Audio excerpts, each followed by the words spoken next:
ଆପଣଙ୍କର ମୋବାଇଲରେ ଯଦି ନେଟୱାର୍କ ପ୍ରୋବ୍ଲେମ୍ ରହୁଥିବ ଆପଣଙ୍କୁ ଦୁଇଟା ସେଟିଂ କହିବି ସେ ଦୁଇଟା ଯାକ ସେଟିଂ ଯଦି କରିବେ ନିଶ୍ଚିତ ଭାବରେ ଆପଣଙ୍କର ମୋବାଇଲର ଯେଉଁ ନେଟୱାର୍କ ପ୍ରୋବ୍ଲେମଟା ସଲ୍ଭ ହେବ।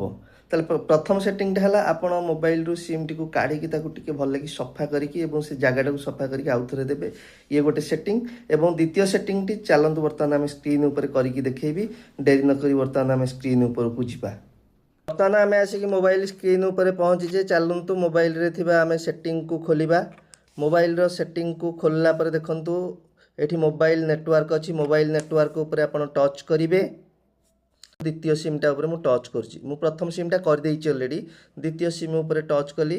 ଦ୍ୱିତୀୟ ସିମ୍ ଉପରେ ଟଚ୍ କଲା ପରେ ଦେଖନ୍ତୁ ପ୍ରିଫର୍ଡ ନେଟୱାର୍କ ଟାଇପ୍ ଏଇଠି ଆପଣ ଟଚ୍ କରିବେ।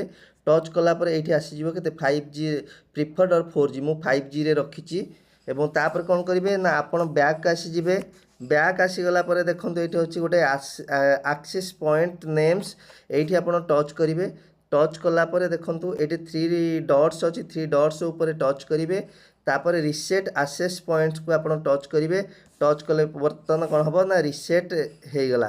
ଏବଂ ଆପଣଙ୍କର ଯେଉଁ ନେଟୱାର୍କ ପ୍ରୋବ୍ଲେମ୍ ରହୁଥିଲା ଏବଂ ନେଟ୍ ଟିକେ ସ୍ଲୋ ଚାଲୁଥିଲା ଇଏ ଆଗ ନୂଆ ମୋବାଇଲ ଆଣିଲା ଭଳିଆ ପୁରା ସ୍ପିଡଲି ଚାଲିବ। ଆପଣମାନେ କରିକି ମଧ୍ୟ ଦେଖନ୍ତୁ ନିଶ୍ଚିତ ଭାବରେ ସକ୍ସେସ୍ ହେବ। ଏବଂ ବର୍ତ୍ତମାନ ଯେଉଁ ଫାଷ୍ଟ ସିମ୍ଟା ମୋର ରହିଲା ସେଇଭଳି ମଧ୍ୟ ଆମେ ଫାଷ୍ଟ ସିମ୍କୁ ଯାଇକି ମଧ୍ୟ ଆମେ କରିପାରିବା। ଯଦି ଭିଡ଼ିଓଟି ଆପଣମାନଙ୍କୁ ବହୁ ମାତ୍ରାରେ ଭଲ ଲାଗିଥାଏ ଲାଇକ୍ କରିବେ, କମେଣ୍ଟ କରିବେ ଏବଂ ସେୟାର କରିବେ। ରହୁଛି ଜୟ ଜଗନ୍ନାଥ।